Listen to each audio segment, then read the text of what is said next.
I'm chasing this dream, ready to hold on. And we're live. Welcome to episode 18 of Orab Sports Complex, Talk Sports to Me. I'm your host, the Sports Guru. Tonight, we will discuss part 4 of our 5-part series, Sneaker Guide, Sports and Sneakers, How Kicks Control the Game. This episode is brought to you by Orab Sports Complex and Anchor.fm, and we are still rocking the Piccolo Pete this week. Our whole 5-part series will be Emotional Wreckage off his album. Please follow us at Instagram at Talk Sports to Me TM and Twitter at Talk Sports to Me 1. Subscribe to our YouTube channel at Orab Sports Complex Talk Sports to Me. You can catch our podcast live. You can catch our podcast after the fact at Spotify, Google Podcast, and Apple Podcast. Part 4 of our 5-part series is shoe companies and AAU. Sneaker Guide, Sports and Sneakers, How Kicks Control the Game. Part 4 will be shoe companies and AAU.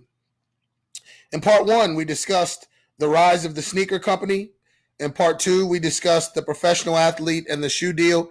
We talked a lot about endorsement deals and the money that's made off those. Last night in part 3, we talked about the running revenue, and there was a pun intended with that as we talked about Steve Prefontaine getting the first ever lucrative Nike deal in 1974 with a running shoe for $5,000. We moved on to talking about 1984 Michael Jordan, $500,000 Nike contract. And then we went on to talk about the contract with D Rose in the upper echelon of 200 and something million with Adidas. We did speak last night about Cristiano Ronaldo getting a $1 billion lifetime deal with Nike. LeBron has a $1 billion deal with Nike. And so we have discussed many of the players and athletes within professional sports, basketball and soccer, who are the most famous athletes in the world, and some of the shoe deals that they have had. It is very, very tempting as a consumer to want to buy the shoe of the most popular athlete. And I think that that's something that we do as a culture. I'd be remiss if I didn't speak on the culture that we live in today. In a lot of rap videos and a lot of hip hop videos, you see people wearing Jordans, and you go to a lot of basketball courts, you see kids wearing LeBrons and wearing Kobe's. You go to certain areas of the world, like if you were in maybe even Chicago, where D Rose is from, you may see a lot of kids in some neighborhoods, even though Michael Jordan played for the Bulls, wearing D Roses because that's the city where he's from.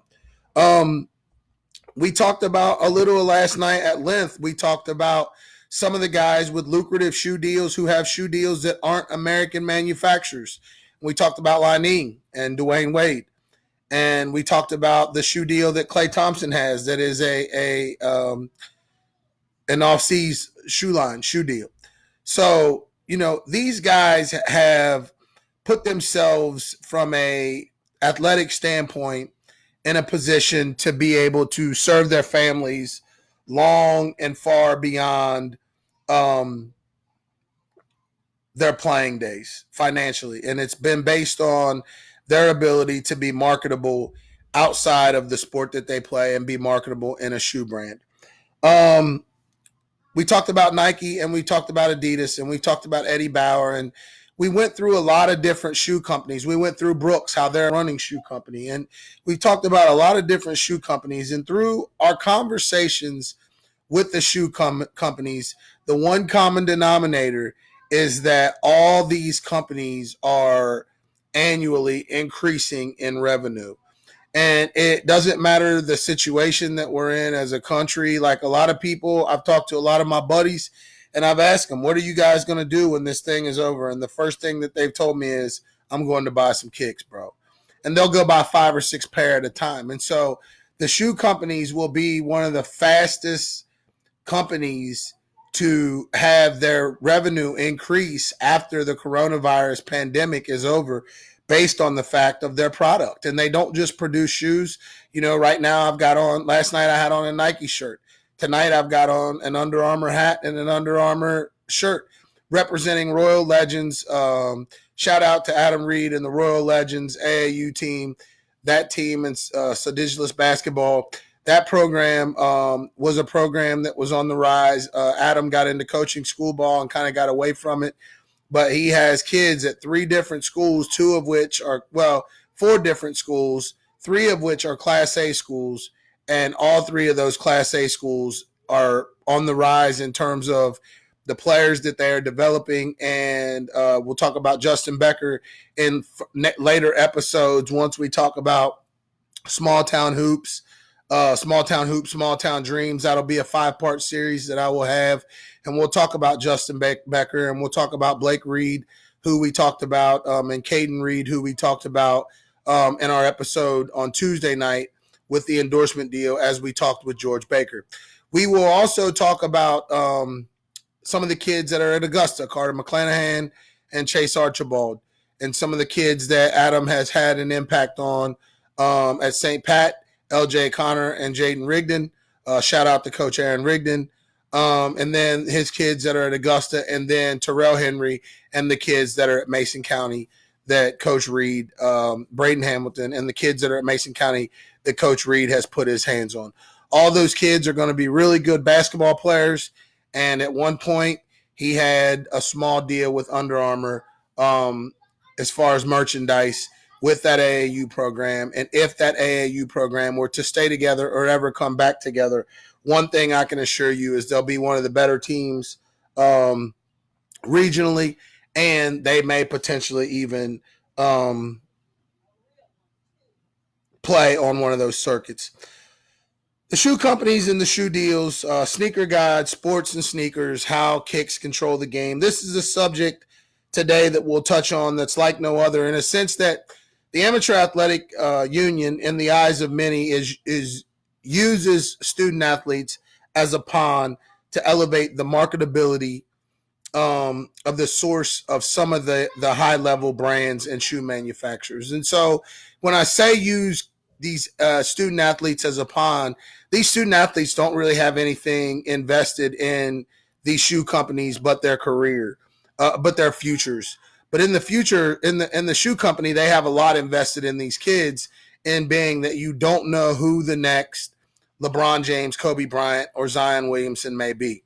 And so tonight, we will be joined by a very informative guest in terms of AAU basketball, and not just AAU basketball, because I want to be clear on something.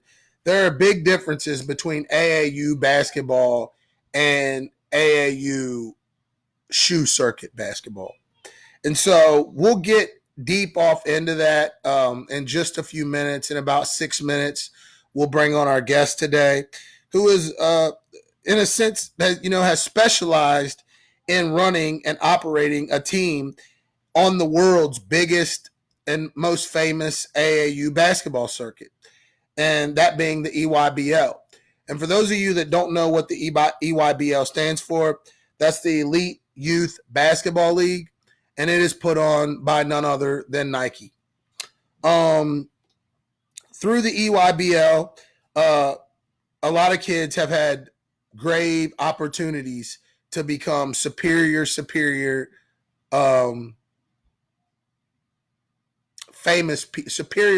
famous people through marketing. We can take a look back when we get Coach Mahorn on here in a bit at some of the guys that have come through the EYBL and some of the guys that have come through some of the other Gauntlet or some of the other Amateur Athletic Union Association tours. The EYBL is the most popular, but it's not the only. And so there is along with the EYBL, the Elite Youth Basketball League, there is the Gauntlet, which is sponsored by Adidas, and there's the Under Armour series, which is called the Rise. And so those are the two competing organizations attempting to match up with the EYBL in terms of travel basketball. We can get into later some of the perhaps schools that are, some of the schools that are sponsored by different organizations.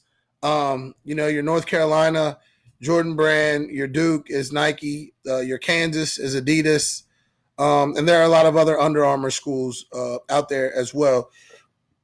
Under Armour is on the rise. The one thing about these shoe companies is they can offer these schools deals, and through these deals, the schools will be able to they will be able to use these schools for further marketing, but some of these schools will be able to also have their players get more exposure, which is something that a lot of people with playing European basketball and such now is more prevalent. So a lot of people, pay attention to that. I want to jump into a few names that, have helped propel the shoe companies into the AAU world. And the most important name is the one of which, Sonny Vaccaro. And I'm sure many of you have heard of Sonny Vaccaro, and many of you know the story of Sonny Vaccaro being affiliated with Adidas and, being one of the first people to ever start elite camps and then switching over to Nike and then, ultimately getting involved in the AAU circuit. The next name is a name that I'm going to mention that a lot of people nationwide, especially basketball heads, know of, and that is one of Howard Garfunkel. Howard Garfunkel was the director of the 5-star camps, and those 5-star camps were all Nike. Everything was Nike. And, you've heard me use the word elite in the last few days, and as I use the word elite in the last few days, I just want to help you understand that elite are the best players in the country. So elite camps a lot of times are not something that you can sign up for. The word elite has become watered down because a lot of corporations and a lot of companies use the word elite when it's not elite athletes per se that are participating in the event. But these original elite events through the 5-star camps and through the Adidas camps and through the Nike camps, these were the original camps that were put on by Sonny Vaccaro and by Howard Garfunkel that were sponsored by these shoe companies, and kids got a lot of merchandise for going to these shoe companies, but they were, for the weekend or for the week, were around the best players in the country that were a lot like them. Phil Knight is another important name. He's the co-founder of Nike. And so he has many, a big role in this whole thing. So without further ado, I want to bring in our guest tonight and talk to him and get a good understanding of the AAU world. This individual is someone who has been around the block in AAU in Lexington and across the country. He is the nephew of former Pistons great Rick Mahorn, and he will tap in with us tonight and help us understand. He was involved with the Kentucky Travelers, who was ranked in the country at one point in time. I know Beetle Bolden that played at Covington Holmes, that went on to play at West Virginia for Bob Huggins, was on some of those teams with Coach Mahorn.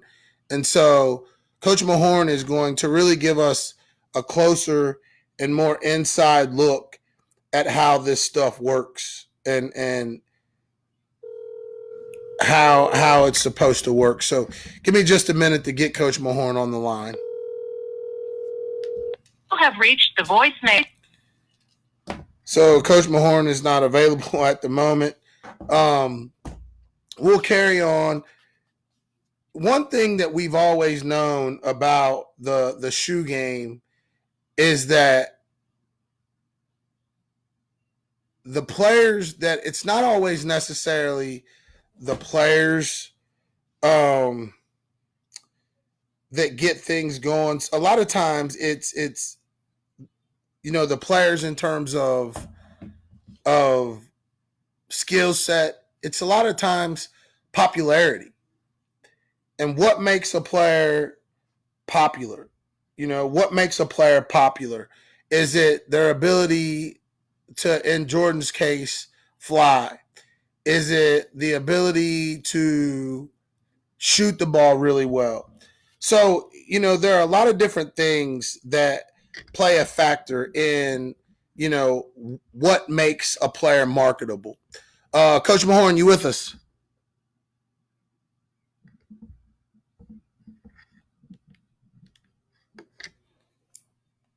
Coach Mahorn, you with us? Yes, I'm here. You got me? Yes, sir. I got you. Thanks for tuning. Thanks for tapping in with us tonight. We're working on our 5-part series. Tonight is shoe companies and AAU, and I just want to talk to you for a bit about the shoe game, and I want you to give us a little rundown about your career in terms of being a Division I player and, being at Georgetown College and some of the success that you've had, and then going over to coaching, and how once you've gotten into coaching and got on the AAU circuit, how that has evolved into a marketing, a business field and not just a basketball field. So thanks for joining us. Tell us a little bit about yourself coming out of high school and what you did after high school. Well, first, coming out of high school, I'm from East Orange, New Jersey. Came out during the 90s and had an opportunity to play against, some of the best guys in the country at the time. We were very established. Basketball really started to take off. And, I had some instances where I committed early to college, but wasn't able to go due to some off-court activity. Lost my girlfriend out of high school, so I wasn't able to, continue to go on, and went the JUCO route.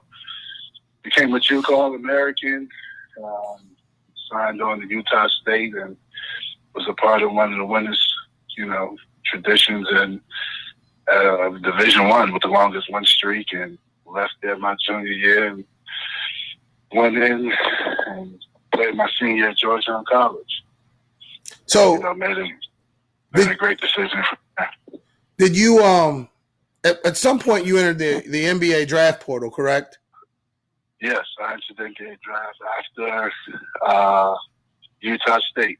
I was pretty hot coming out of JUCO, and I generated a little bit of buzz about myself, but I decided to go to college, and unfortunately it didn't work at Utah State. So those things kind of happen. Yeah, those things happen to a lot of players, and we talked about that on one of the past episodes. My biggest question, one of the biggest things I want to talk to you tonight about is the shoe company and AAU. And I know you're really familiar with that, and I know that you were a part of and coached and helped develop one of the biggest AAU, one of the best AAU teams in the country for a short run, for a pretty good run actually, with the Kentucky Travelers. And, how much of an impact do shoe companies have in AAU basketball right now? Well, to kind of touch on the Travelers situation, Travelers was a well-established AAU program that, moved to Kentucky from Tennessee. And I was just really blessed to be a part of that. And it just kind of platformed me coaching. After coaching at Georgetown College for 3 years, after I left Georgetown College, I was able to jump on the Nike EYBL and, be a part of the Kentucky Travelers. And the success that we've had, was just pretty much dedicated to the work those guys put in, the kids put in, and the confidence those parents had behind us. So, with Nike, man, it's there were 40 teams like us in the country, 40 fully sponsored teams in the country. And as I was able to coach, be a part of that, I have never seen, and I've coached it, played it at a high level. I've never seen it, I've never seen it that level, what the EYBL presented for our kids. It was tremendous. The atmosphere, the games, the preparation, it was top of the line. So, and that's what I think everybody wants to be. I don't think everybody can play there, but everybody wants to be there. That's just my input on just my experience, being with the Travelers and coaching the EYBL. What, when you say fully sponsored, give our listeners an idea of what exactly that means, because there's sponsorships. There's a lot of different types of sponsorships. And so what sponsorship means to one person may not mean the same to the next person. So when you say fully sponsored, what exactly does that entail? And what is something like playing for a team like the Travelers generally? What would something like that cost? Like, how much money were they putting into each kid as far as travel and clothing and stuff?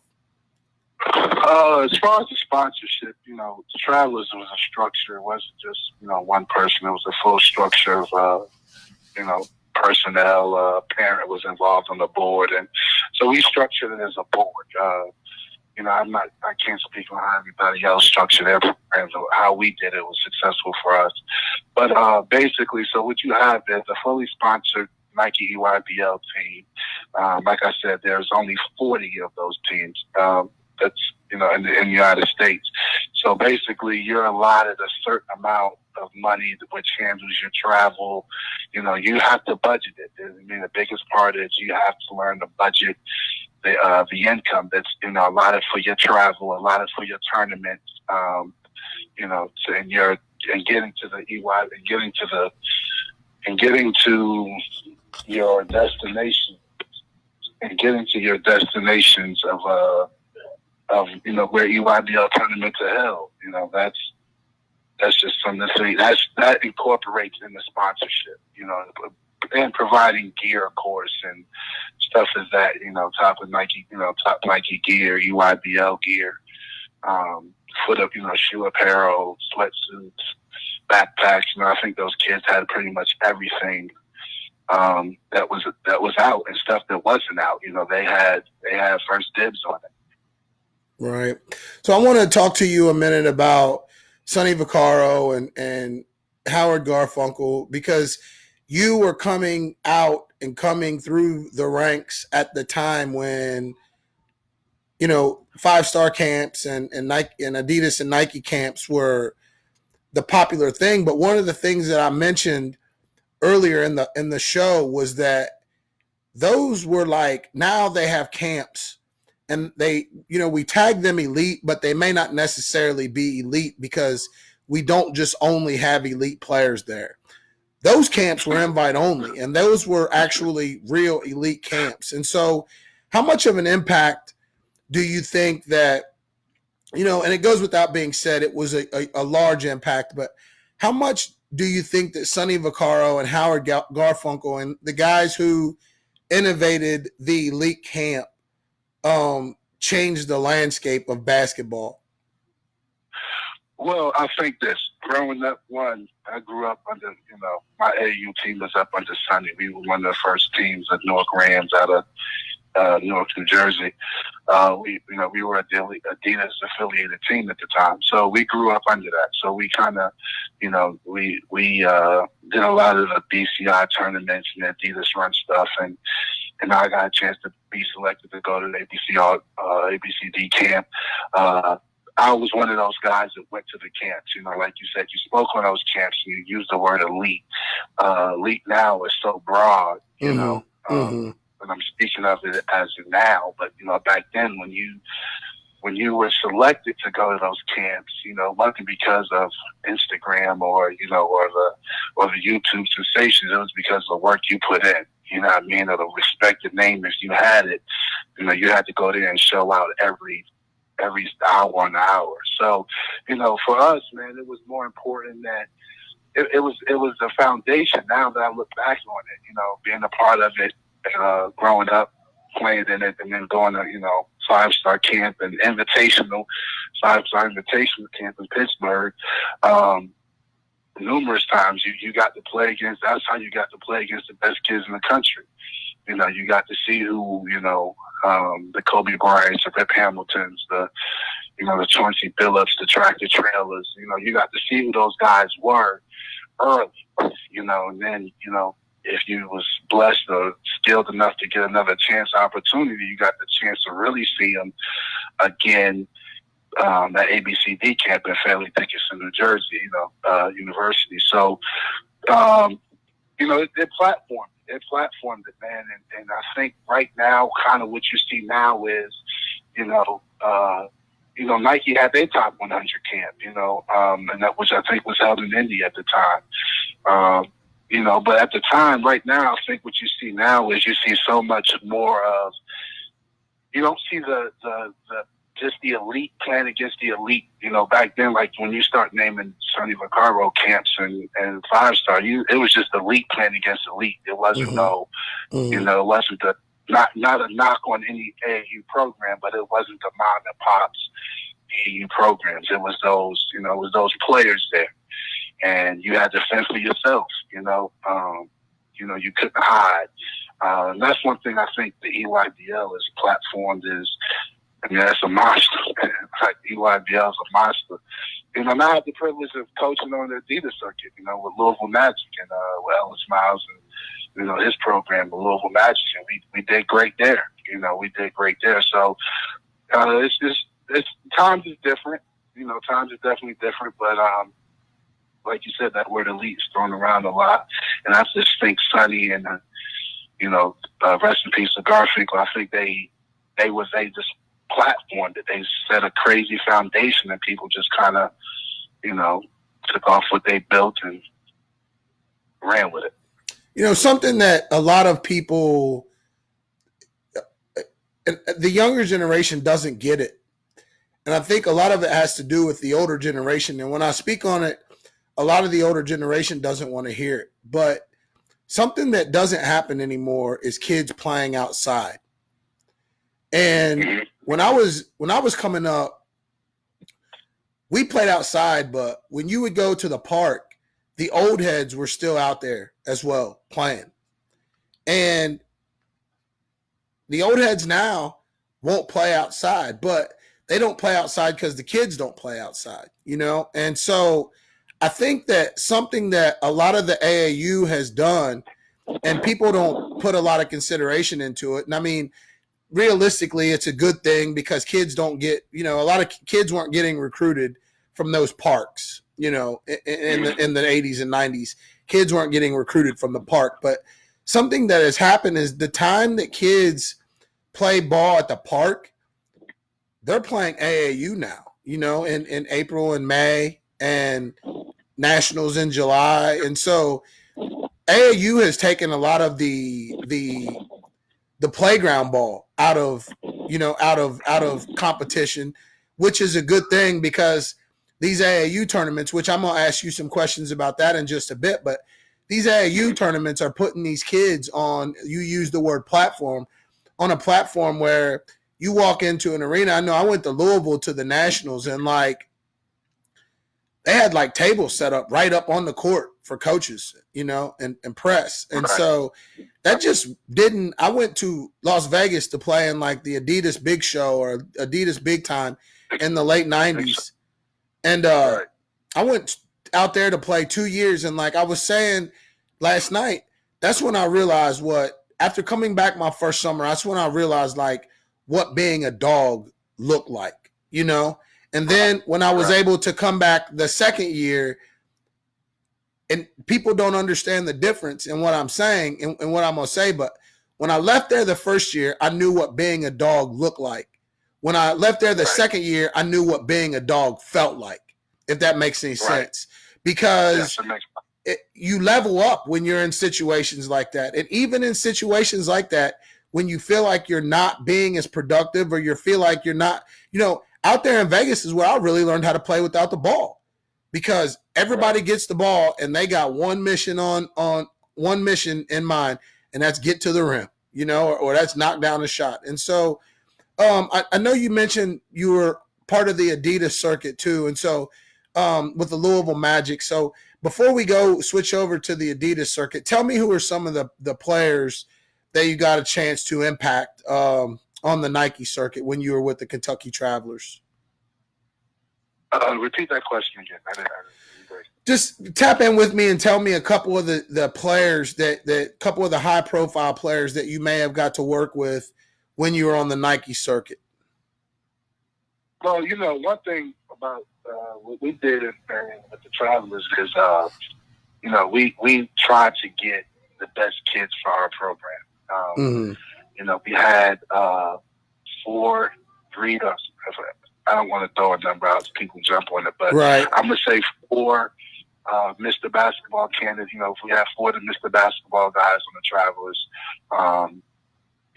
we created such a buzz that we were going against national talent. I mean, a lot of the guys we played against the EYBL were primarily those one and dones, those guys that got picked in the lottery, in the NBA draft during that time. You just seen some of to see Tyler Eulis develop in Peach Jam, as we were able to go there twice with a bunch of kids from Kentucky and, a couple of kids from Ohio. But, we were able to go there and to see Tyler Eulis, whose story is tremendous to me. Right. As he didn't have, the quote-unquote scholarship offers and the recruitment wasn't there. But to see that young man play and play against him, I mean, he beat us in, the PCM to go to the Elite 8. So, to see him play against Tyus Jones, who was the top point guard in the country at that time, and to put up some monster numbers on him, like 29 and 16, and guarded him 94 feet, was amazing. You know what I'm saying? It's just like, that's something that you see, you get to see those type of stories. We played the Jalil Okafors and the Brunsons and, the Mac Irvin Fires. And you respect those guys because you hear so much about their program. And the Boo Williams, what Boo has done is tremendous. But, man, we built the culture that we didn't care who they were. We were going to go in there. We're going to see what happened. And we strapped up, and that's why we were able to represent Kentucky and go to Peach Jam 2 years in a row with the successful kids, that bought in. They just bought in, bro. And the success I've seen from them guys playing in college, and being successful in college and graduating and leaving and being professionals, it's just really gives me it gives me goosebumps talking about it. Because, I just knew how much we had to fight, because some of the talent we've seen, like you said, was crazy. Right. So, switching over from the Elite Youth Basketball League to the Guanlet. Interestingly enough, Sonny Vaccaro was an Adidas guy and then went to a Nike guy and worked with Phil Knight. And he was really the revolutionary of making high school kids marketable and putting high school kids on a stage. And he will ever be respected and admired by many because of his ability to do what he done in terms of giving kids opportunity. It was at one point in the 90s, if you look at a college basketball roster, if you look at Syracuse roster, you being from New York, from New Jersey, they've got 12 kids. At one point, you look at their roster, and 8 or 9 of those kids were from the East Coast. They were more local kids. And what Sonny Vaccaro was able to do was put those kids on a national stage to where now there has become parity in college basketball. And it's because kids are going to play anywhere and TV networks are giving everybody a TV contract. And so I love where the game has went. But tell me about the Adidas experience, and then maybe expand on that Adidas experience by maybe giving some comparisons in terms of Nike to Adidas. And I'm not asking you to say anything bad about either one. Just what are some of the differences in the two circuits, or is there no differences besides, is there differences in level of play, or is there really no differences? It's just the two different circuits. There's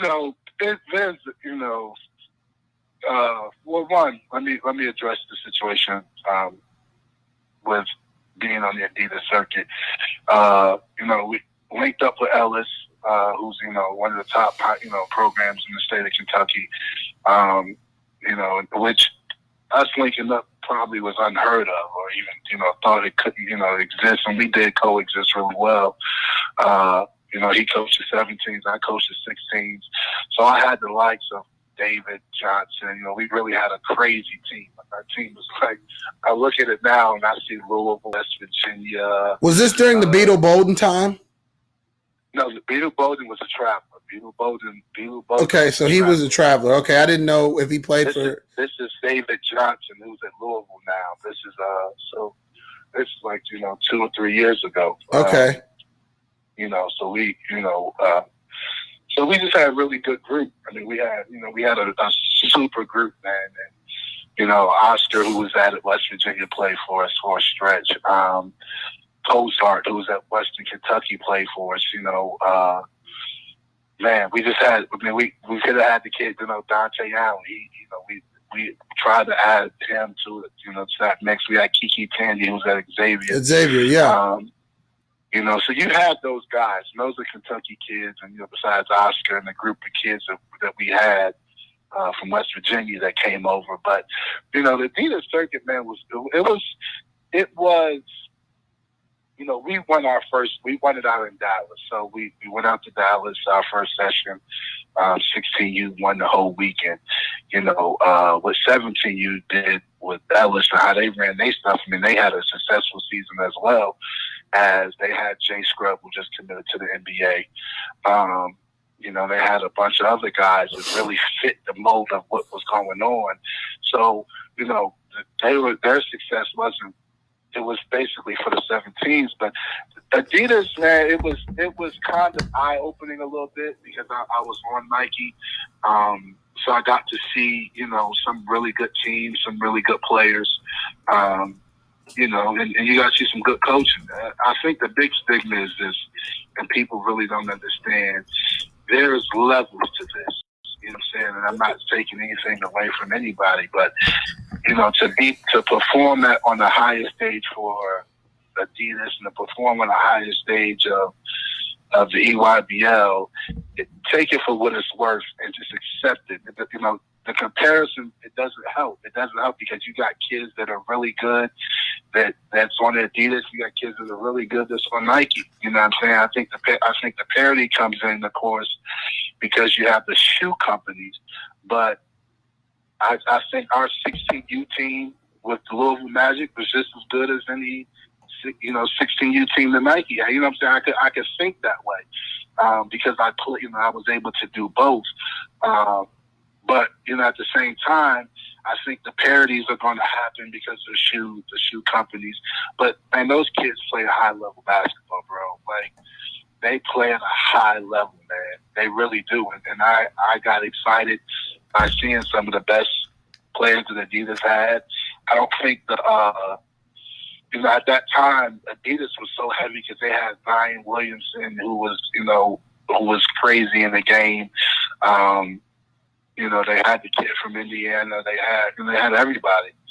So you have all those parities that people from the outside look in and try to compare EYBL and Adidas and Under Armour, and it's fair. It's fair, but at the end of the day, man, I just wanted to coach it and be at high level basketball, and I was fortunate enough to be around it both times.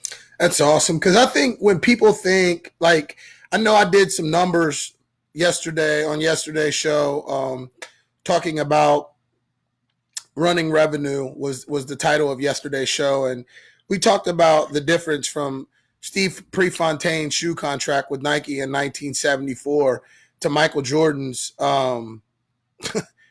Steve Prefontaine's deal was $5,000. Michael Jordan's deal was $500,000. Now LeBron has a lifetime $1 billion contract. So the difference is in how it's evolved. And these shoe companies, and I keep using the word revolutionize because that's what they've done. They've revolutionized sports because the way we see it is not the same. People think the EYBL and they think automatically that it's a better circuit than Adidas, than the Guanlet, for the simple fact that Nike's revenue is $31.9 billion per year and Adidas's revenue is $7 billion per year. So they must have the best AAU basketball circuit. That's just not the way that it works. Can I just let me chime in on this for a second, and not to discredit anybody, but I being on both, I think sometimes people get the biggest thing with this is this. They don't understand, when you're on both, it's when you experience both, it's a moment. You know what I'm saying? It's really like, it's reflecting upon, I can't tell you, how big Peach Jam is. Like, I can't express it to you in words. I can't express it to you how the atmosphere and how, Nike going to South Carolina, Augusta, and being there and that atmosphere, playing in front of that atmosphere, playing against who you play against, it's out of 40 teams, you got 16 teams going to Augusta just to play in the Peach Jam. The intimacy of, being impacted by the ball and who you playing against every game, it matters. You know what I'm saying? But when you do it with Adidas, it matters. You see Zion Williams walk in the gym, and you see the likes of so many others walk in the gym, and you're like, oh man, this is it. But the parity doesn't do it justice because that environment is so strong. I was blessed and fortunate enough to go with Louisville Magic and make it to the Adidas Finals. I was blessed enough to go, make it Peach Jam with Kentucky Travelers. And they're both good in their own right, but I wouldn't discredit either one. Peach Jam is it. Peach Jam is the Mecca. Right, right. It was just what it was. And I think there's so much predicated on the atmosphere, the level of competition, the gameplay is so intense. You're in a small, impacted facility, and it's war. It's war. You got people walking miles, man, just to get there, and not just to see somebody. I don't think a lot of people came to see Kentucky Travelers. I think they came to see a war, and I think, and that's what. That's the parity that I would give with Nike. That we went, bro. It wasn't because we had a high profile name. You know what I'm saying? I think my first year going, I had a 5'8" white boy from Kentucky, Braxton Beverly, as a point guard. Beetle Bolden was 5'9". That was the backcourt. So they not coming to see those kids. They coming to see. Whoever those pros are, but it's a war. Like, you're going to respect the level of basketball. And that's what those shoe companies bring. They bring a high respect level of basketball, and don't run from it. Please, if you think you got it and you're fortunate enough to get on, go play in that atmosphere. And check your pulse. That's why I always say, check your pulse. If you want to see who you are, or you want to see what you're built like, or if you want to see, if you think that your 4 hours a day is enough, check your pulse and go play with the best players in the country and find out. Something else I wanted to ask you, per capita, does Kentucky have, and I watched the KBC podcast with Tom and Marcellus, and when they had Chris on, and per capita, does Kentucky have, you've been all around the world doing this basketball thing, does Kentucky have some of the best hoopers per the amount of people, the amount of schools and people that are in the state that you've ever seen in your travels? not. I'm going to say that. I'm going to say, people. We don't do politically correct answers on my show, right, Dre. Right. So I'm gonna say it this way. Coming from where I come from, we and from New Jersey basketball is crazy right now. Like it's crazy, but Kentucky, it has. I think Kentucky's on the wave system. I think Kentucky has. I think there's times when the state is on a really good wave, and you see a really good influx of talent flowing through the state. I think there's times where it's on the low. Like I said, it goes in waves, so it goes in highs and lows. I think. When people think of Kentucky, don't sleep on it. You know what I'm saying? But Kentucky itself tries to make things, a lot bigger than what it is. I think, they just got to go out there and see what happens. I think, you got places like Louisville and Western Kentucky and, sprinkle some kids up in Northern Kentucky and Eastern Kentucky. They're so spread out that you see, a few droplets of talent. I don't think it's a big collective. I don't think it's as big as collective as people think, but I think it's sprinkled in certain places. I think Louisville's a hotbed. I think Western Kentucky, I think they're a hotbed. I think Maysville, Kentucky's a hotbed. I think it was for as small as Maysville was or is. If you look at the amount of, granted, we've had what you produce, yeah. Production. And when I'm saying a hotbed, I'm saying like I think Maysville can have a talent coming up. I don't know. I don't know what's out there, but to produce the likes of Chris and Darius and the list goes on. You got Sean Myrick that played at UC. You got Darren Feldhouse that played at UK. You got Ronnie Lyons that played at UK. You got Wesley Jones, who played NAIA at Central State but went and scored 1,500 points along the way. You got Micah Turner, who graduated in 2006. And a lot of people don't know this. Micah Turner graduated in 2006, and Chris and I laugh about it a lot. Bro went to college and scored 2,300 points or something, right, at an NAIA school. And everybody is like, man, I never knew Micah was this good.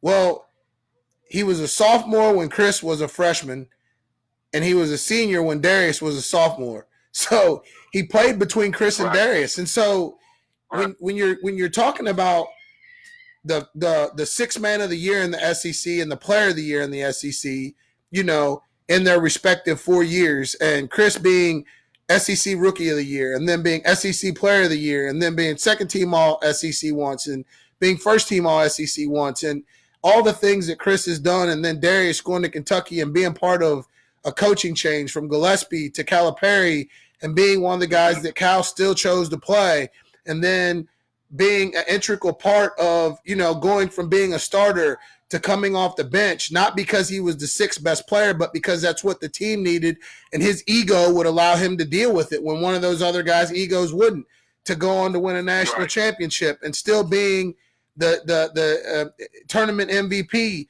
SEC tournament MVP, and like the things that those guys were able to do, in terms of per capita, because there's so many good players. But again, at Maysville, like you said, and it goes back to what you said, it comes in waves, and Louisville doesn't do it in waves. They've got kids that are hot every year in the city. Right. But then I think overall for the state of Kentucky, and that's just that's just how I see it since I've been here, and just kind of being a part of it. Coaching high school, coaching college, you see the wave, and I think once Kentucky realizes and learns the wave, I don't think the state understands that, in ways, but I think once they see it, I think you do have an influx of really good talent. Like I told you, we. With the Magic, we were loaded. You know what I'm saying? You go watch Louisville, you see David Johnson go off at Duke. You go watch Xavier, you see Kiki Tandy. And, You know, you got Dante Allen, who's at Kentucky. You know, you got Isaiah Kozar, who's at Western Kentucky. You know, you got, Hollingsworth from Lexington, who's at, so you got all those talents in Kentucky kids, and I just think they're part of that group, and they was on that wave.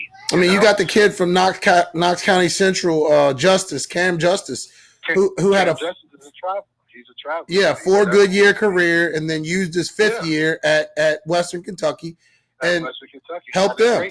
Yeah, had a great year. So